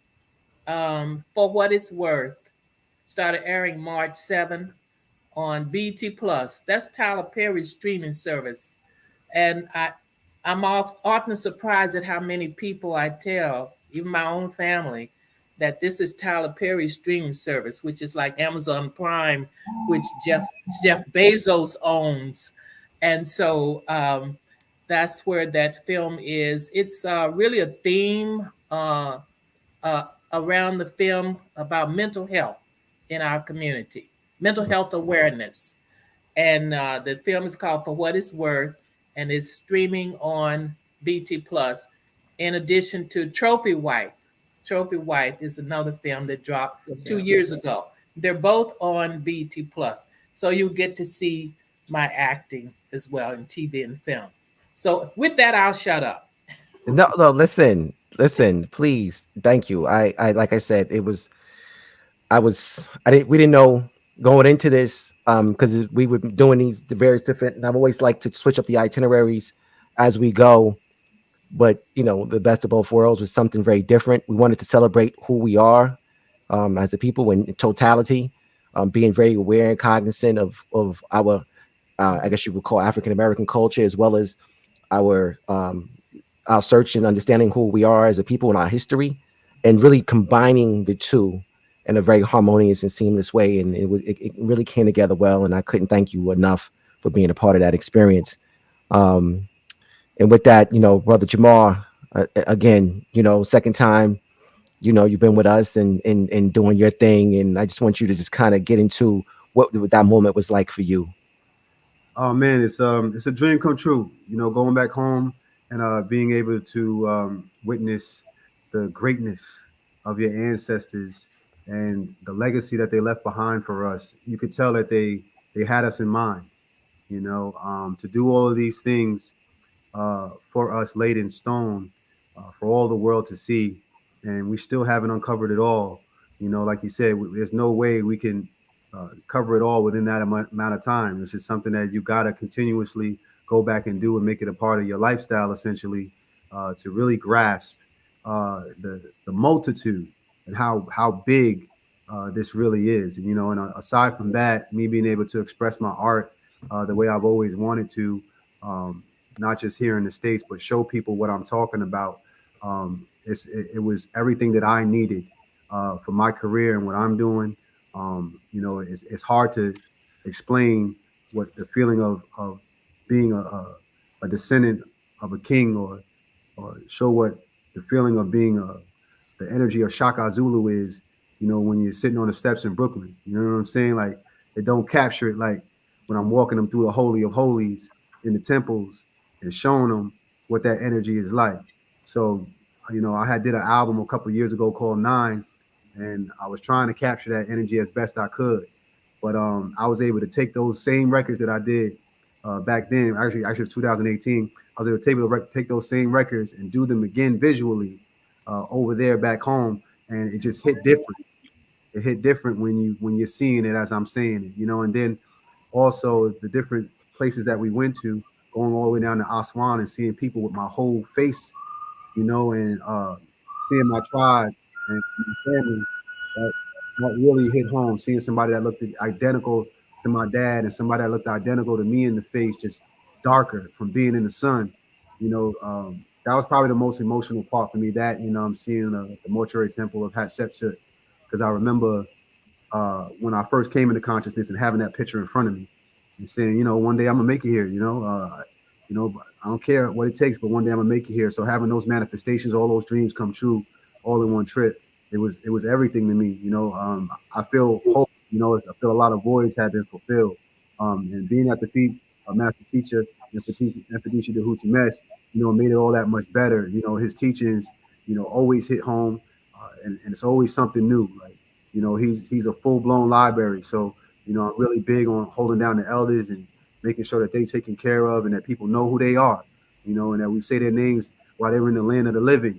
You know, so you know, it was a surreal experience for me, and I'm humbled, and you know, that's really all I can say. I owe you guys so much gratitude, Felicia and Brother Taki. I felt safe, you know, as always. You know, over there in Egypt, the people alone are good people, but you know, the way that you guys have it set up, it's the way that it should be done. You know, I don't think anybody felt unsafe the whole trip. You know, we felt like we were kings and queens, and we were heavily guarded everywhere we went by land and sea, you know, and air. So that was pretty incredible. You know what I'm saying? So, you know, it just it was everything that made my entire year. I don't think anything's gonna top that for a while. Well, listen, I'm gonna just say this before I move on. There's definitely a debt of gratitude that is owed towards you and what you bring to the table, and we always happy to work with you and for you to be a part of these experiences, because it couldn't be possible if you weren't a part of it. So definitely shout out to you and all the work that you do, and everyone that's a part of the Lighthouse that attended just on the strength of who you are. So, you know, it's much love there. And you know, yeah, for real, that's what's up. So, you know, we also in the midst of having fabulous, fantastic, amazing teachings, entertainment. We also had this on deck sunrise workout, which was people loved it. I didn't attend it, but people had a. I wasn't getting up that, you know, to do it, but people had a good time, and you know, it's something I would definitely like to do again in the future. And Sister Wendy definitely did her thing, and you know, we just want to just talk a little bit about your experiences being a fitness coach and what that was like for you doing it in the second time with us in Egypt or in Kemet. But what was it like for you doing this this workout on the tour? Hey everyone. So it was I think my experience was a little bit different from most people. I actually just buried my mother, well, had a funeral for my mom 2 weeks before even attending the pilgrimage. So I really wasn't gonna go, and you know, eventually I decided to just go. I think personally, as a trainer, sometimes, you know, not sometimes, but most times we practice health and wellness, and we forget that, you know, the mental aspect is also important. And I think throughout this journey that, you know, this experience that I've just recently had, it really opened my eyes to understanding what it takes to actually self-care. And I think that, you know, just being in that environment and just learning about my culture, because, you know, we're all African in all aspects. And I think that ultimately I learned to embrace the setting, but also I learned to mentally allow myself to heal or go through the process of healing. And, you know, just to be in the motherland and just to allow myself to grieve the way I wanted to, and not expect anyone to, you know, see me for me it was just like I couldn't just be around people and just be all happy. And no, I had to grieve, and I had to allow myself to grieve. And to allow myself to do so, it was almost as though I could embrace what it means to be mentally stable, to be to experience some mental wellness through this journey. So overall, I think that one of the best things that I will say that I had the opportunity to do was talk to Felicia, and yeah, because it was very heartfelt.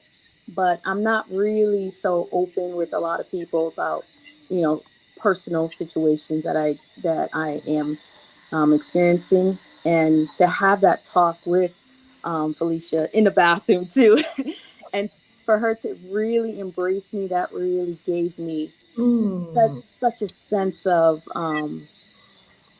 comfort that I needed. And then afterwards, I finally got to talk to Mfundishi, and I'm not a stalker, but I was like kind of stalking his page a couple of times, for a good while, just to get to learn and understand. And I knew that before I can ever talk to him, I had to know something and to present something that was substantial, to hold a conversation with him, because for me, he's like a high esteemed person. So to have that privilege to talk to Mfundishi was probably my second or one of the top notch experiences that I'm truly grateful for. And of course, training, that's just my baby. I love to train, and it's not just to look good, but it's also because I know what it does for the mind. I know what it does for the internal organs.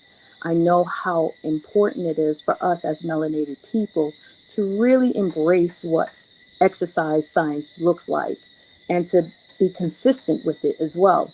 I also realize that, when we're hosting these events, especially, especially with older people, we have to teach them how to be physically prepared for this experience as well.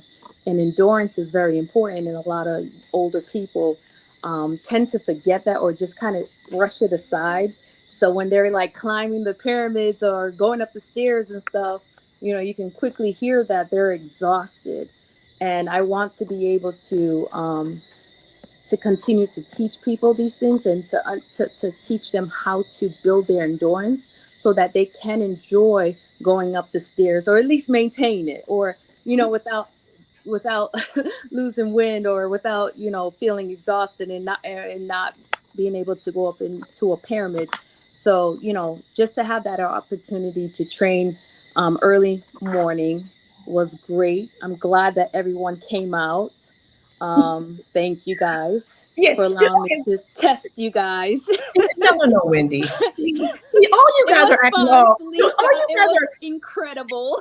All you guys are just kind of talking like some little. Had a great time. Yes. But it's like I see that all you guys are not really speaking to the hypeness and dopeness that each one of y'all brought to this group, okay? And Wendy, I mean, you did a whole thing, and I thought it was over. And you was like, "Okay, we're done with the warm up." And I looked at Tiffany. I was looking at Tanya. I was like, "Are they breathing like me?" And I was like, "Oh my God!" I could imagine if you were my personal trainer, I would be Angela Bassett. Because you got it in.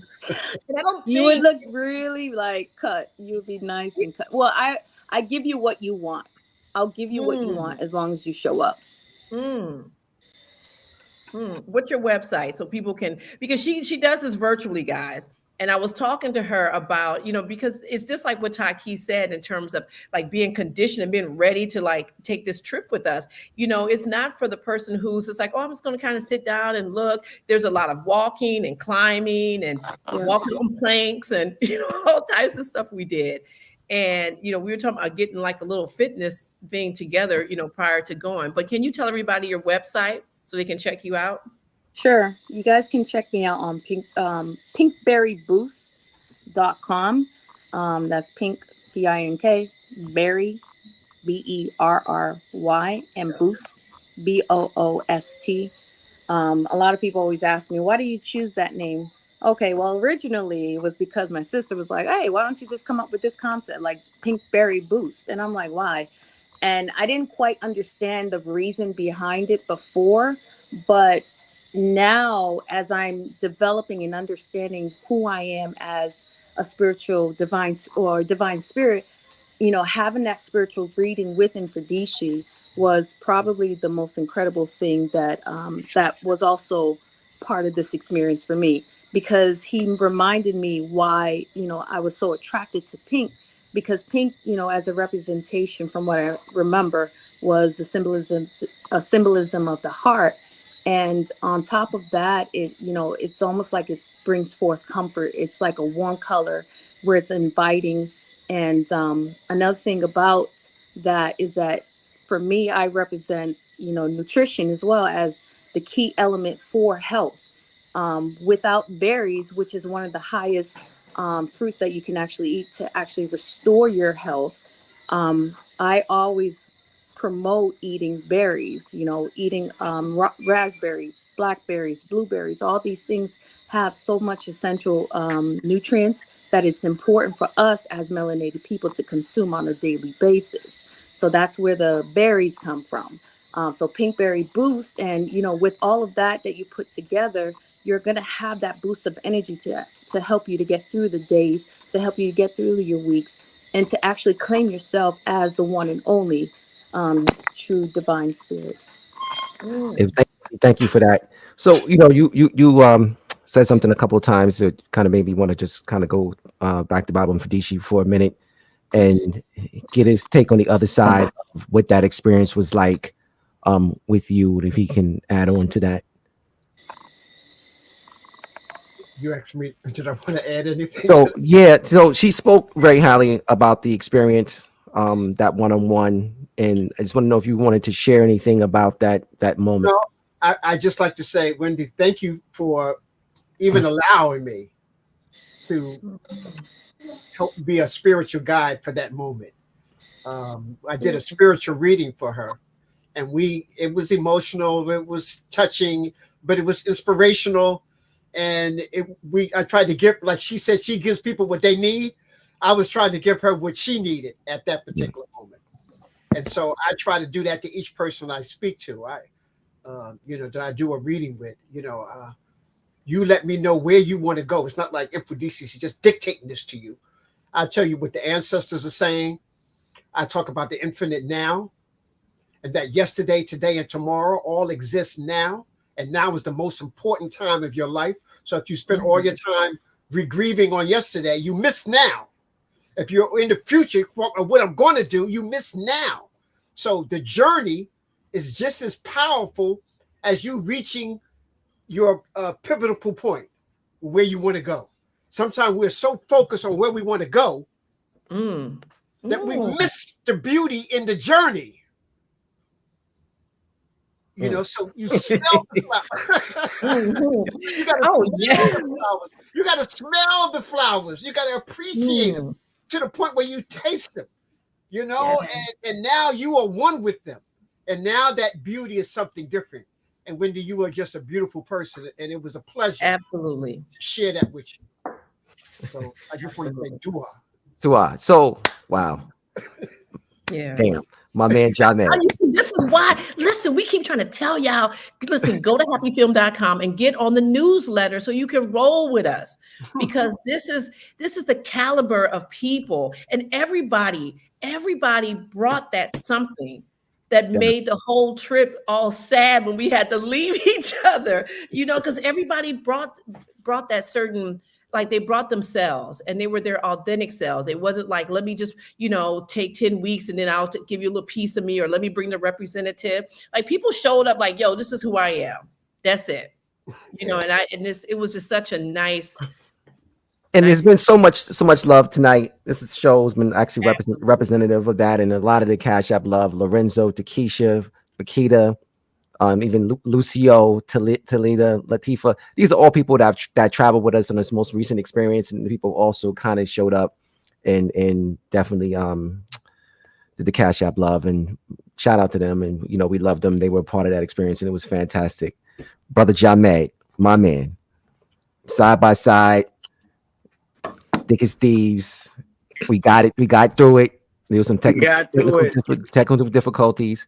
But he was a huge part. His brother here was a huge part of the experience. He was our DJ throughout throughout all the different things. And we had an itinerary shore and on the ship. The ship itinerary was the various different. We had the networking event. Felicia, you want to talk about that? And we had the linen party. That we also had the live performances, and we had the workout in the morning and sunrise. So there were so many different things that we were doing on top of pyramids, tombs, and temples. So we also want to mention, she's not on the show with us right now, but Dr. Julianne Mavo was a huge part of this experience as well. And she did a fantastic job in just kind of giving us commentary on economics, and shout out, much love to her for being a part of that. But Brother Jamed, what do you, from your perspective, how was this experience? Okay. Yo, peace, family. Yeah, this experience was definitely, it was a once in a lifetime experience, right? For a couple of reasons. So one, just me, you know, I come from a nationalist family. I come from Brooklyn, New York. I come from the East. I come from like a lot of culture, and just say, like, 25 years ago, I started studying Nile Valley civilization, and reading books like Egyptian yoga, Metal Netia, like, so just as a, like, went to HBCU. So it's like, for me, one, this experience was so powerful because, one, to be able to go to and touch the land that I've studied for the last 20 years, it was like, it's like a living, breathing thing inside of me of, like, it's like touching your destiny, right? It's like, it's beyond deja vu. It's all that other stuff is like, nah, this was like full circle moment just for my life, to be able to go there and to be able to touch down. So I'm like eternally grateful for that moment in time. And so I mean, yeah, so just full circle moment for me. Then two, to go with like the people, and to meet the people that I met. It was rare. Like, I've been to the continent a few times. I've been around the world, right? I've never been on a trip with this many people that I clicked with so fast around the same frequency and vibration. And it was so, like, it was endless stories and endless connections with every single person that I spoke to. And it's like, it was like, all right, yo, oh, whoa, whoa, oh. It just kept going nonstop. And to have so many different connections, like, with so many different people, it was just, I mean, it was like unreal. I got to hang out with Dr. Julia Malvo. Like, the first time I saw her was on a State of the Union with Tavis Smiley, and you know, she was like going head to head with Minister Farrakhan, and so, like, to see her up close, and then, like, to, like, be picking her brain, and like hearing her life stories and walking with her. Somebody was like, "Oh man, I'm so sorry that you you gotta be stuck with her and push her around." I was like, what? I was like, yo, do you know the honor this is for, like, me and her kicking it, like Baba Mfundishi, like, it was like, yo, amazing, like, to be able to have on site real live information of what it was beyond, fake Egyptologists and all that other stuff, and to get the story on site while I was seeing what I was seeing. Yo, like, that was unreal, right? But now let's go to, like, I came to play some music. I played nights. I got a chance to play nights over Egypt on the Nile River. Yo, that is like, like, I tell people, like, that's one of the first things I tell them, and I'm like, that wasn't the best part of the, like, trip, but just as a personal, like, I've done a lot of things, but, like, to play nights over Egypt with a group of divine beings on the Nile River is like, that's something I will never forget in my life. Like, I feel like that has put years back on my life, like, just being with you guys and just performing and And you know, just like, yo, man, it was amazing. I mean, just absolutely amazing. And but like what it is like, it's something that I feel like, you know, like I tell everybody, it's like, it's not a vacation. It wasn't a vacation trip. It was a pilgrimage. It was a pilgrimage back to myself. It was me like being able to go home. But you usually don't get it. Like I'm telling you, like I travel, you usually don't get a chance to rock with so many people. Like I'm rocking with y'all, like I've known y'all for years. Yeah. Like conversations I'm having is like off rip. Kalia, like the first thing she did was like when I first met her at the airport, she just automatically just started cracking jokes on me. And I was just like, wow, like you don't even know me like that. So I'm gonna clown you for the rest of this trip. You know what I'm saying? I'm gonna get at you. But I mean, but it was like, yo, instantly, it was like instant family, instantly. So like everybody, and like I'm so like, you know, I want to stay connected with people because we have an experience now that like most people cannot relate to. Like, no, only the people that was there can really relate to our experience and our moment in time that we have. And it's like just talking to you know, I've been talking to different people and just like, man, it's just, you know, I was just with Hassan last night. I was just with Beige last night. It's just like looking at him like, yo, man, we gotta talk. It feels like, well, yo, what movie is that where it's a Denzel Washington movie. It's like the Manchurian Candidate, but it's the happy version of it, because it's like only people that had that experience is like, yo, have you been having those dreams too?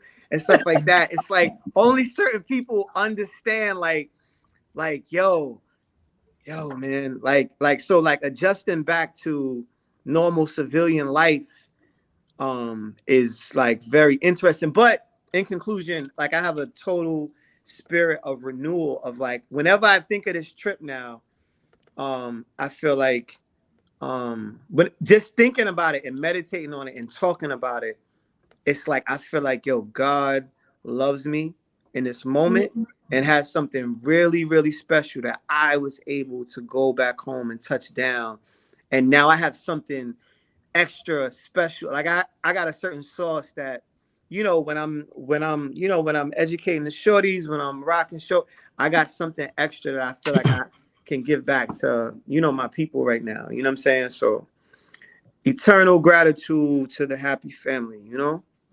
That's what's up, my man. Yeah. My man Javed. Okay, wait, no, see, another one. He ain't trying to tell everything. Okay, now after we're done, the performances, everything. Okay, because this cat was like DJing, and we up the next morning at the crack of dawn, doing exercises with Wendy. But he didn't tell nobody that he too was a rapper. He had all of us in it. What was the tagline you were saying? Something about King Tut. But just please just tell us just that those two lines. Oh, so look. So first of all, shout out to Jamaar Milton. Like, yo, like that, this guy, like, I like, yo, you guys got like, I mean, yo, shout out to that brother for like, but yeah, so look, so I'm a performer, right? So you know, I come from, you know, my brother used to manage my brother brought out Mos Def, Kweli, the Jungle Brothers, a lot of you know, just, you know, so I grew up in that, right? So, you know, I'm a performer. Like I perform all over and stuff like that. But I mostly, you know, but I go back and forth with DJ and performance. So I have a new album coming out, right? So like when you guys asked the DJ, I was like, sure, I wanted to perform, but I didn't, you know, I was like, nah, you know, I'm not trying to get in the way. And stuff like that. So look at how this turns out. I have a song called Link Up, right? So I'm like, all we gotta do is just link up. Summer rain, holy water, drink up. Queens in Brooklyn when a king tut. We could go home if we think up. So I wrote this song like 3 years ago. And when we talk about speaking things into existence, I said, like, I was writing about going home. I said, Before I go, I just want to live. Day parties and pyramids. So like, yo, the fact that now when I'm doing this song and I'm talking, like I wrote it 3 years ago and now I'm performing and I'm like, it like that was like, yo, this is wild.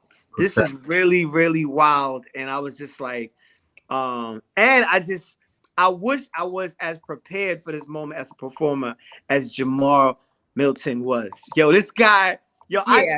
I thought I was like taking pictures. This guy was doing whole movies Whole by himself, movies.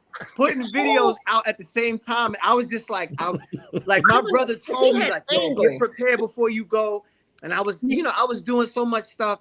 And I'm like, that brother showed me indirectly how never to not be prepared for another moment. No, let me tell you, no. Jamaar took some stuff to the other level. Like, I mean, we're Hoppy and we didn't even have signage. Jamaar had signage. Okay, he brought signage. He had a life-size poster of himself. Like, yo. And then, but you're right. And it's his outfits. Like I'm looking, I was like, oh my God, first of all, what type of hard drive does this dude have? The fact that he's editing as he's doing it, and then it's like the motion, the stuff. I was like, what? I was like, yeah, you're not messing with Jamaar. And you could I gotta say though, you know, Kemet, he really captured the moment when he played Nights Over Egypt. You know, I didn't realize the extent of that song and what he was doing in that moment. I was actually in the lobby when he played it, and I ran back into the dance floor when he started playing it. Like he's capturing the moment in all of its essence right now. And I wish everybody was there to see it. I filmed it, you know what I'm saying? I had to take my camera out. I was just like, yo, this is the pinnacle right here. Like playing a soundtrack to everything that's going on right now. This is the moment, and we got to live in this and embrace. Yeah, that's what I think what it was all about. The trip was about embracing the moment. You know what I'm saying? So I was prepared for that. I knew it was gonna come, but I forgot even while I was there that yo, take this in, man. You know what I mean? Just look at what you're doing right now. It's powerful. I'm getting goosebumps just thinking about it. And then from there, he hopped on the track with me, right? On the fly and killed the verse, and we performed together because I was just like, yo, excuse me, Sister Felicia, do you think I can perform a song? Because I was just like, I didn't know how many people was performing. I didn't know what was going on. And I, you know, let me like focus on what I'm supposed to do. But I was like, I definitely just wanted to add on. So I was like, yo, we got any room? And then from there to hop on the track, I mean, to be able to perform the song of my life, that is just like, that song is it's going to be a really big song. But now to have, you know, that footage and that experience, and for Jamaar to hop on and just like rock out with me, that was just, you know, that's what it's all about. It's all about those moments. But man, and you know that what? was amazing. Yeah, and let me tell you, we have to also let's give an extra shout out again, okay? Because Hassan Williams, he has been coming through since day one to Hoppy. He rolls up with his family, his beautiful family. Oh my gosh! Shout out to Brooklyn, Bryce, and Serinda. You guys are like so bomb to me, and I see that they're on live right now. So thank you guys. But when Hassan said, I got somebody, it was like, we didn't even ask no little questions. I think when I was telling Jamed, I need this, and this, and that. Oh, give me your IG. That was probably the first time we even looked him up. We heard, you know, Hassan said, Jamed, there it is. And I tell you, he just, yeah, it was dope. Dope. Yeah. Thank you, Hassan. Yeah, Definitely. And in the spirit of shout outs, we mentioned the song like 4 times, and I don't know who that group is still with us, but definitely want to get a shout out to the Jones girls for Nights Over Egypt. They, you know, were ones who performed that song. Is definitely one of the favorites. One of my great people here in this panel here just posted epic. My girl Tika, man, what is your take on all this, and what you think about just the experience? This is your 3rd time in Kemet, so you had an opportunity to be in the culture, the history, but the meshing of the two. How did that resonate with you? Peace, family. I have to say, this was my third time traveling to Kemet. This was the largest group. And for me, being immersed once again in the history, the idea of having these physical structures at our fingertips, the energy centers, being able to really just align that with what we've learned from the Happy film. And then seeing for me, which is most important, is all of the relationships that are coming and budding from us being around each other, us at times being vulnerable when we're trying to just really keep the stamina, as has been mentioned a few times. And I mean, we had our youngest at 4 years old, and I believe our oldest at 80 years old, and everyone just toughed it out. Everyone had such great intention and leaning in and making sure everyone was well. All of the brothers that were just stepping in and helping out with carrying luggage and helping those that have mobile disability challenges get to where they needed to be, tapping on doors and making phone calls and make sure folks woke up and were where they need to be each morning.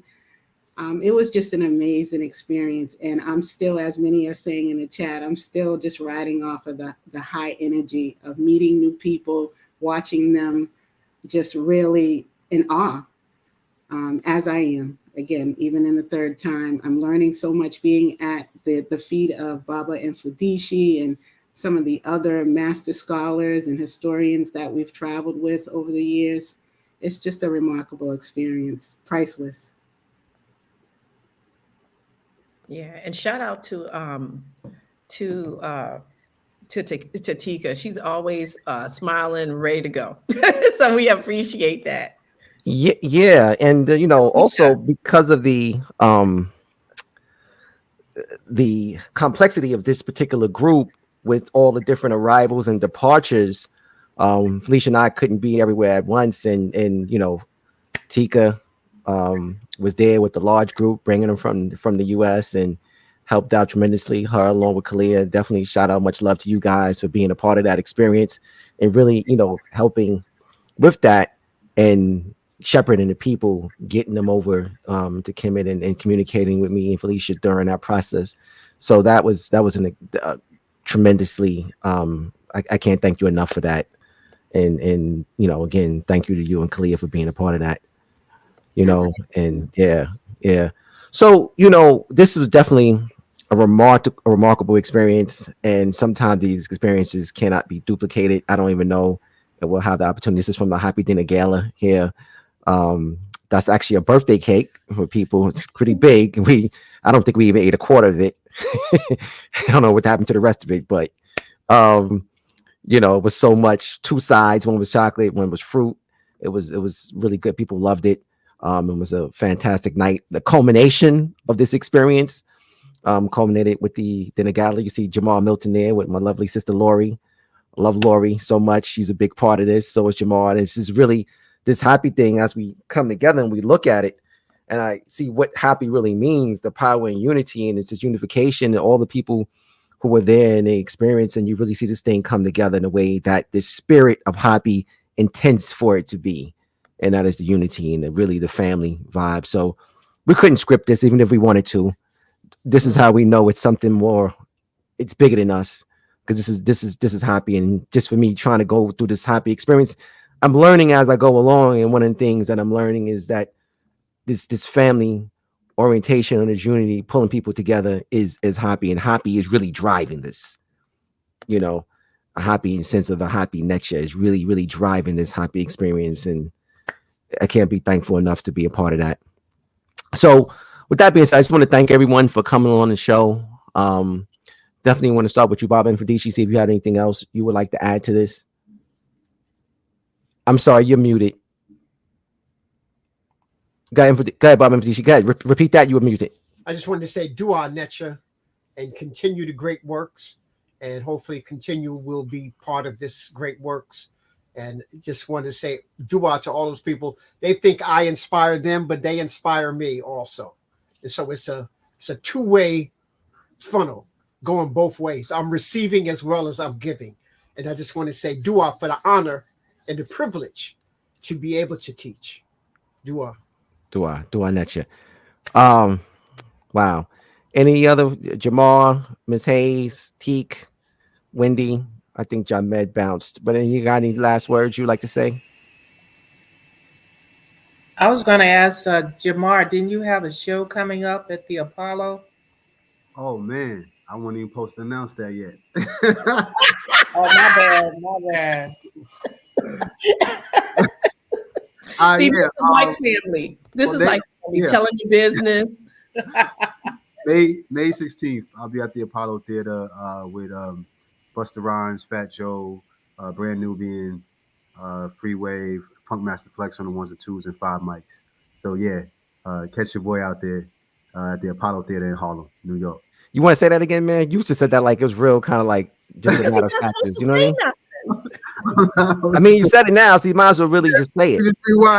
May 16th. Sorry, I'll be at the Apollo Theater with Fat Joe. 5 mics, Busta Rhymes, Big Daddy Kane, Freeway, and Brand Nubian. Okay, yeah, that's what's up. So definitely pull up. It's gonna be my biggest show yet. I appreciate y'all. Okay, I'll let y'all know it's official when I'm allowed to talk about it. Okay, all right. Anyone else got anything they want to share? All right, people. So listen, I just wanted to say, Taki, just another shout out to Jamar and Miss Ruby and all those that are now using their platforms to really amplify the experience that we all had. I've just been overwhelmed with just seeing how all the talent that we had with us and now have access to just shine. Wow. I just want to say to the people, if you have not gone, I mean, I know you've heard the experiences from everybody, but you have not gone, it's worth looking into.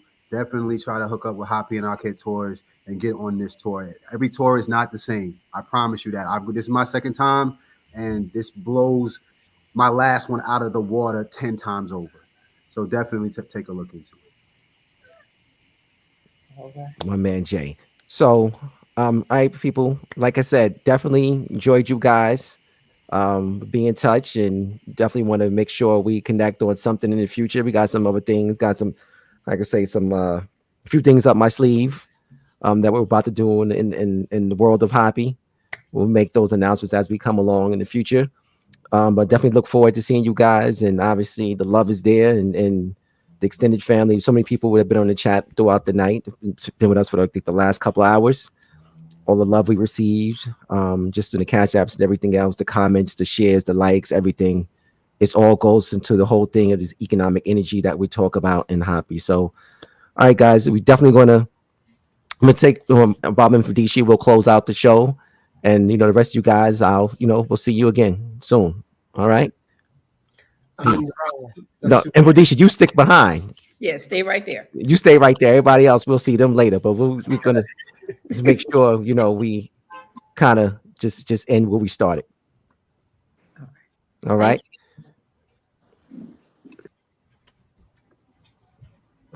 So Bob and Mfundishi, we just want to make sure we have it again. I want you to make another announcement for what you have coming up. You have just three big things.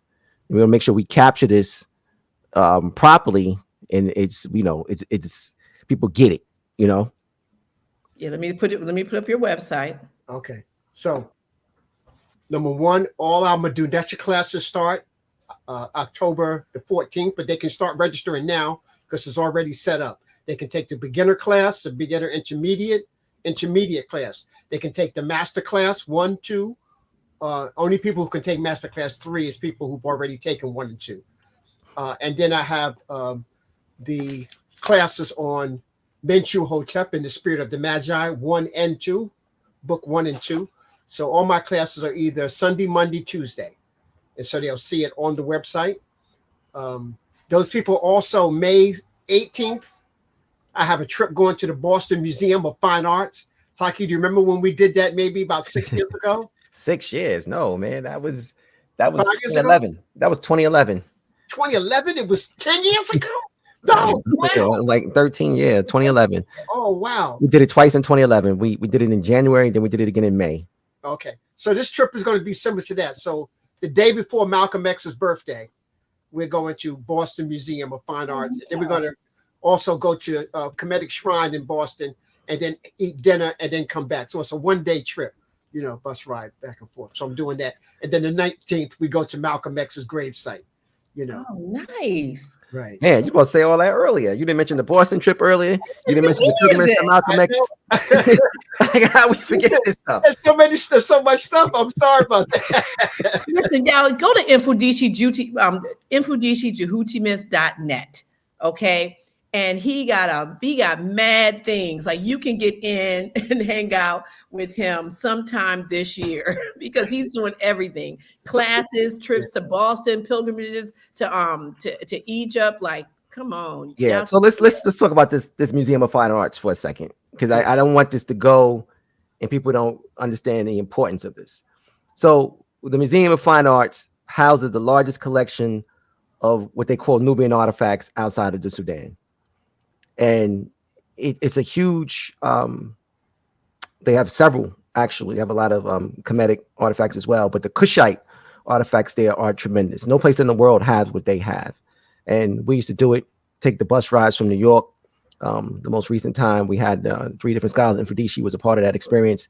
And after we went to the museum, we had this, we had the lectures in I think in the Reggie Lewis Center there, and it was a tremendous experience.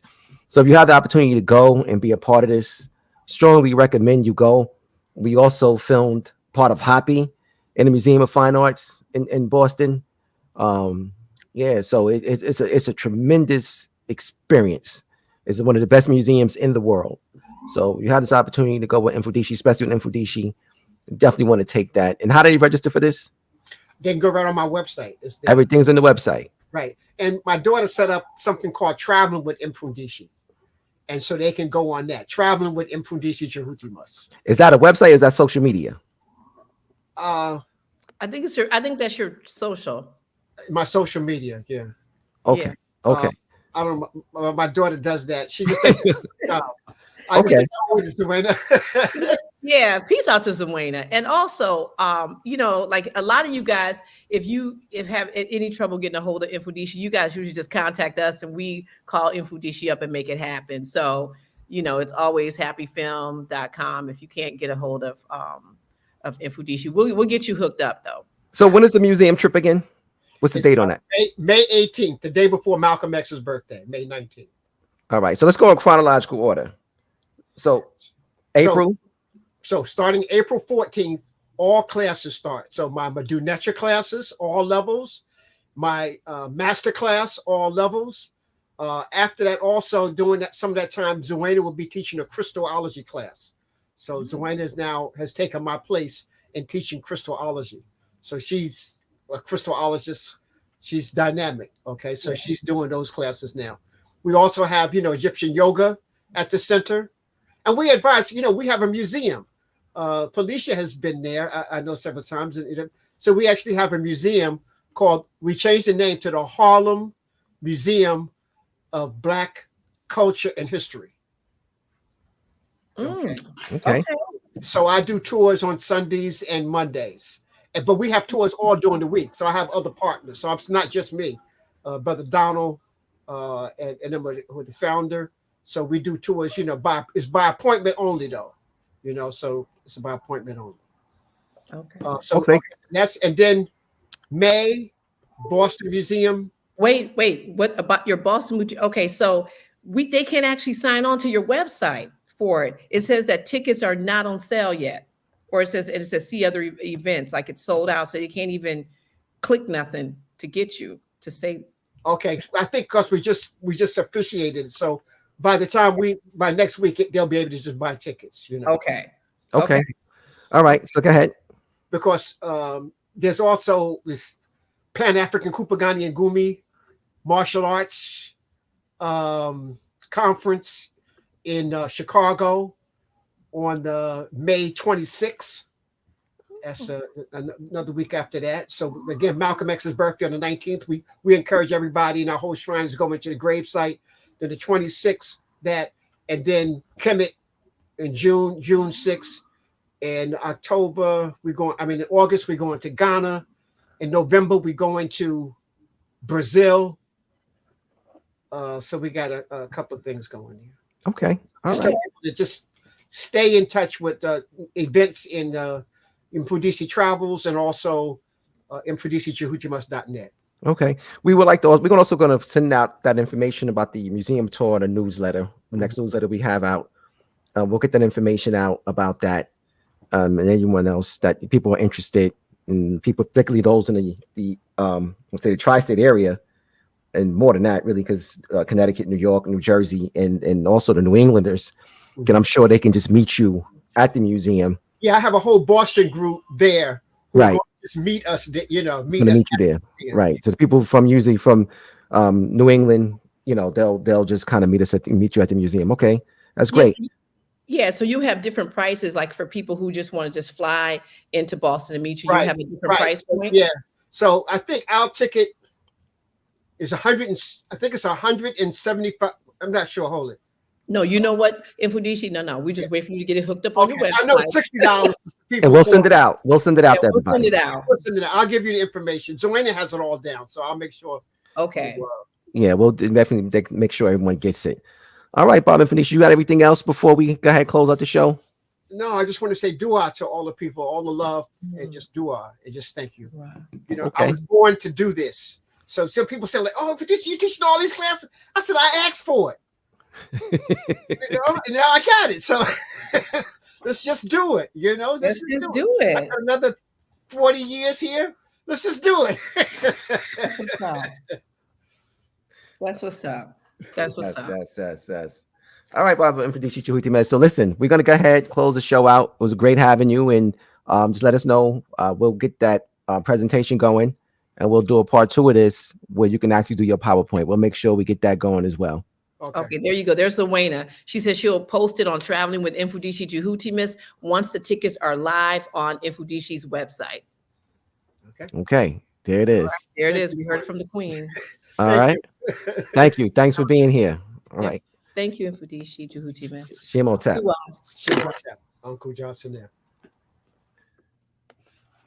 So, family, definitely want to give a shout out to everyone that's been here tonight over these last couple hours, especially for those, again, who take the opportunity to show their love through the Cash Apps. Lorenzo, Takesha, Bakita, Lucio, Talita, T. Wells, and Latifa. Much love there. All this TT sounds. Yeah, definitely much love there. We appreciate you guys. We love you guys for that. It's a lot of love in the building. Family, like we said earlier, we're on a push of 40K in YouTube. Definitely, if you've already been subscribed and hit the notification button, make sure you tell your people to kind of do the same. We're going to do some new things revolutionary for Hoppy Talks in the near future, and we're definitely on a push there. You'll be seeing more from us in an upcoming future. Also, with that, again, if you haven't signed up for the newsletter, right now it's a great opportunity to do so. I see there's some newsletter subscriptions that's come through since we've been on the show. Shout out to those people who've done that. Same thing with the Happy Super Sale. There was also a few sales that came through for people who, since they heard about it. If you already have some stuff, some gear, right now it's an opportunity to get things for really, really, really cheap. We're actually trying to liquidate it. There's some new merchandise that's going to come out. We're going to make way for it. So we're trying to get rid of some of the older stuff so we can make way some new merchandise that we're going to come out with soon. You know what, Taki? Everyone wants this hoodie in orange. Like that orange that you made the girls happy. They want the hoodie in orange. Well, that might be something we can do. I mean, the design is already there. It'd be really easy to kind of put it in orange. I think orange would be a dope color. I love orange hoodies. Actually, I have an orange hoodie. So that's what's up. Definitely strongly consider that for the next reprint of Hoppy merchandise. You will see that hoodie in orange. So yeah, definitely going to take that under strong consideration. And lastly, the big thing, again, we're happy to announce that we are streaming on various different platforms, and one of them is Amazon Prime. Family, like I said, if you already seen it, tell your people. They can rent it for a very, very, very nominal fee. It's about just getting people to see it and the rotations on it, so that it could really, really start to be more visible. So that's very important. So if you can do that, we greatly appreciate that. If you got anything else you want to add?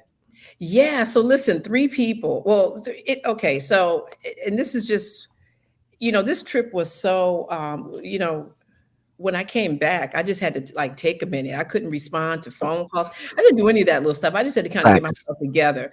And then I just started thinking, like we could literally do a show on every single person that came on this trip.